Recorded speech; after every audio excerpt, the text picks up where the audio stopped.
Hey, great to have you joining us for our Good Friday online experience. I want to take us through a short journey through the final hours of Jesus' life here on earth.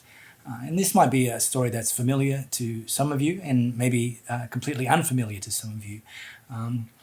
Hopefully today, and just for the short time that we have together, I can bring maybe some fresh perspective and something that's going to impact your heart wherever you are on your journey in relation to following Jesus. What we now gather together globally, followers of Jesus all around the world, originally took place in the chain of events. Originally took place in what was the Jewish feast of Passover, and what we now call the Last Supper was actually Jesus gathering together with his closest followers to have a meal, to have this Passover meal. And they would have likely done that for the past 2 or 3 years. And so they gathered again, as was custom for Jewish people. But this particular feast of Passover, this particular meal that they shared together was very, very different and caught pretty much everybody, apart from Jesus, by surprise. So they were having the meal. Everything was traditional, standard, kind of as you'd expect. And at one point during the meal, one of Jesus' chosen 12, Judas, a guy named Judas, kind of scooched off from the meal. And what he did next set off a chain of events that literally has impacted all of history right up to this day. And set off a chain of events that ultimately led us to why we're gathering here online together. Judas had already arranged to meet away from where they were having their feast of Passover. He'd already arranged to meet some high priests, some Jewish religious leaders, and he'd offered to betray Jesus. They had felt Jesus was a threat. Jesus' growing popularity was a threat to their authority and their influence. And so they wanted to quash the threat. They wanted to essentially get Jesus out of the way. And so they'd brokered this arrangement with Judas where they would pay Judas what was just a very small amount of money to actually hand Jesus over to them. And so that's precisely what happened. Judas pointed out who Jesus was. The religious leaders grabbed Jesus and they actually marched him in and they actually presented him before the Roman governor, a guy named Pontius Pilate. And they said to Pontius Pilate, this man, his name is Jesus, he claims to be the King of the Jews. And Pontius Pilate was essentially bound to hear this case, to essentially preside over this case. And so he literally took his place on what was known as the judgment seat, as the governor, Roman governor of Jerusalem. He took his place, and in that moment, a court was in session. At that moment, the trial had commenced with Pilate sitting in the seat of judgment, Jesus in front of him, the accused of claiming to be the King of the Jews, and the religious leaders, but actually by this stage, the religious leaders had actually moved away from Jesus and away from Pilate, and they'd actually taken their places in front because a crowd had started to gather. News traveled quickly, and Jesus was a bit of a rock star. It was only a week prior to this that he'd entered Jerusalem, and the crowds gathered and they kind of worshipped him that week before. So news that he'd been brought before Pilate and this trial was about to start brought them out. And the religious leaders inserted themselves among the crowd. And Pilate asked Jesus the question, and it's pretty standard, and we would see this in a courtroom today. The religious leaders had said to Pilate, "This man, this is the accusation against him. This is why we brought you to him. This man, Jesus, claims to be the King of the Jews." So Pilate asks what would be a pretty straightforward question in a courtroom. He said to Jesus, "Okay, are you the King of the Jews?"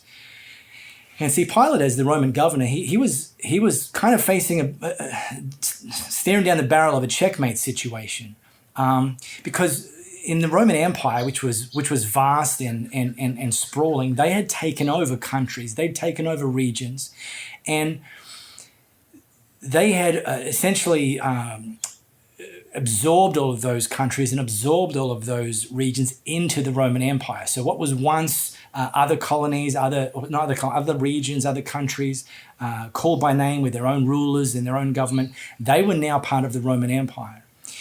And the head of this Roman Empire was Caesar, back in Rome. And Caesar, whilst not a king, essentially saw himself as a king and certainly wouldn't tolerate anyone else within their empire calling themselves a king. So right here we had this man Jesus, who had been accused of calling himself the King of the Jews. And Pilate was essentially duty-bound to kill him, to get rid of the threat, to eliminate him, because the Roman Empire had only one place for one king, and that was the Caesar back in Rome. But at the same time, Pilate wasn't sure that Jesus was a threat. He wasn't sure himself that Jesus was guilty of this crime. And so he quickly figured a way out.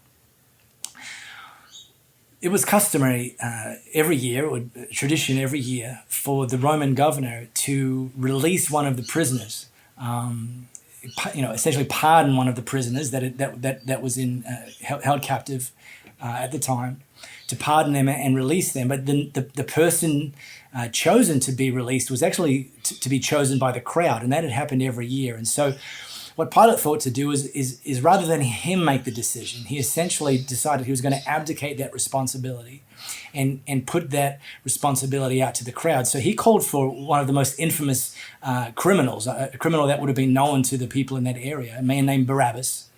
And he had Barabbas brought out, and he had Barabbas and Jesus stand before the crowd, and Pilate asked the crowd the question, who do you want to see pardoned and released? And before the crowd could answer,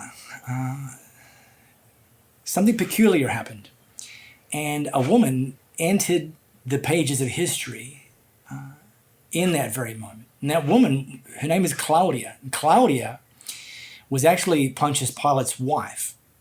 And we don't know much about her. In fact, essentially, all that we know about her in this setting is one sentence that was written by Matthew in, therefore, one of the 4 accounts of Jesus' life. Claudia occupies one sentence across the 4 accounts of Jesus' life.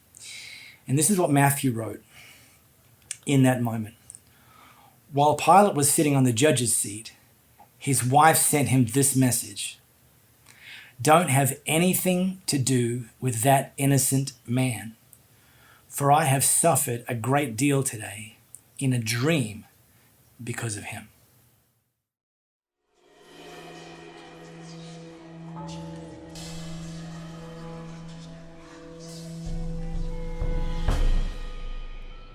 It was just a nightmare. Or was it? These dreams, they won't leave me. All the people to have dreamed about him, why me? Call him what you want, a criminal, a lunatic. All I know is this: Jesus claimed to have a direct connection to God. Nightmares, they came with a message. What do I do with this message? What if the nightmares came from the devil himself to thwart the plans of the man they say saves souls? What if it came from an angel, saying his time had come to rule the world? I did the only thing I could do, even though I knew it could cost my husband and I our privileged positions. My husband have nothing to do with that man, Jesus. The city was already heaving with people from the Passover. The Jews surely would have rioted. I can only pretend to know what real power feels like, for I'm only married to it. To Does innocent blood run warmer on his hands? Does regret steal his sleep? Whatever the case, he did not listen to me. His followers say that he will come back to life. Let me assure you, there is no coming back from what he succumbed to. Who do I say that he is? This man who stood stoically as he was beaten, ridiculed, and tortured. Who claimed things I'd never seen another human being claim. Who taught peacefully as far as I could ever tell.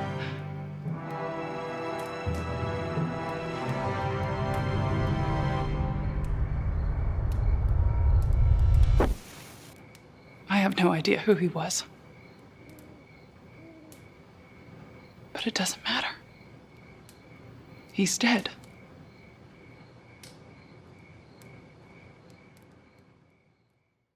Well, presented with the choice between releasing Barabbas or releasing Jesus, the crowd actually chose Barabbas.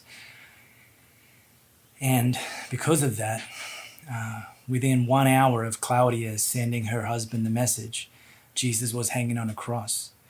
And within 6 hours of Claudia sending her husband the message, Jesus had given up his spirit to die. And because essentially, apart from what Claudia sent to her husband, we don't really know a great deal about her. We don't know, while she believed Jesus was innocent, we don't know if she believed Jesus was the Son of God. But in my experience, it's impossible to have an encounter with Jesus and ignore the question that he asks, which is, who do you say I am? And that's a question he first asked his followers. He asked them, well, what are people saying about me? What's the talk of the town? Who are they saying I am? And then he asked the 12, well, okay, if that's what they are saying I am, but who do you say I am? And Simon Peter, pretty activistic guy, he kind of put his hand up as the spokesperson for the 12, and he said, well, I believe you are the Christ, the Messiah, the Son of the living God. And it's a question that I was confronted with when I was 24, and the question, who do you say Jesus is? And I answered that question. I answered that question on a Monday night here in Perth with a group of 20-somethings, and the question was asked of me, who do you say Jesus is? And I found myself firmly believing and declaring that I believe Jesus is the Son of God. And that's a question I'm asking of you today. Wherever you are on your journey, however close you are to Jesus, who do you say he is? And essentially, there's three answers to the question. Is he the Son of God? Well, there's three answers. The answer, no, I don't believe he's the Son of God. And that is an answer. There's the answer, I don't know, which sometimes is the most honest answer someone can give. And then there's the answer, yes. And I've said that answer, yes. And some of you here with us online today, you've answered yes. And literally hundreds of millions of people in this 24-hour period are going to be gathering together, most likely virtually, in homes and small gatherings. People have said yes to that question as well. Do you believe Jesus is the Son of God? And they're going to be gathering together on what, despite being the timing or the remembering of Jesus' actual death and Jesus' crucifixion, actually gathering together and celebrating what's become called Good Friday. And the reason we call it Good Friday is because the chain of events that Judas' betrayal set off didn't end with the cross. And they actually didn't end at all. They actually went on into an eternal reality when Jesus 3 days later rose from the grave and conquered death. But on this day, Good Friday, Jesus followers all around the world are going to take what we call communion. And essentially with communion and different traditions of Christianity have some different form factors, but it essentially follows Jesus' example in that room when he was gathered with his 12 for the Passover feast, again, what we now call the Last Supper. And he took a piece of bread, and I want you, if you haven't got some bread and maybe some juice, just push pause on the video. We don't like to normally let you know you can pause it, but you can. And just go and fetch some cracker or a bit of bread for whoever's gathered with you, and maybe a little bit of juice. And let's just take a moment, or a few moments actually, to have that together. And what Jesus asked of us and encourages us to do is with the bread or the cracker, when we take that, to actually pause and reflect on what this symbolizes, that this symbolizes his body that was actually given up, that was actually sacrificed for us, that his death made it possible for us to ultimately have our sins forgiven and have a relationship with God. And then some juice or some wine or some, something that what it represents is Jesus' blood that was also shed on the cross. And what we're going to do now is we're going to roll a video. And I'm going to be honest, it goes for 4 minutes and 43 seconds. And I don't think that's a long time. In fact, we've deliberately chosen this video because actually, very uniquely, we don't have to go anywhere. We don't have to leave the place that we're gathered, wherever you are. And so I wanted for us to take this opportunity, very unique opportunity, to really just sink into this, really lean into this, really just take the 4 or so minutes while this video is playing and just tell Jesus what you're thankful for. Just allow him to remind you of how significant what he's done has made possible for you. And any time during this video, you just eat that bread or cracker and you just drink that juice in your own time. And just give thanks, thank him, express your gratitude, and then we'll come back.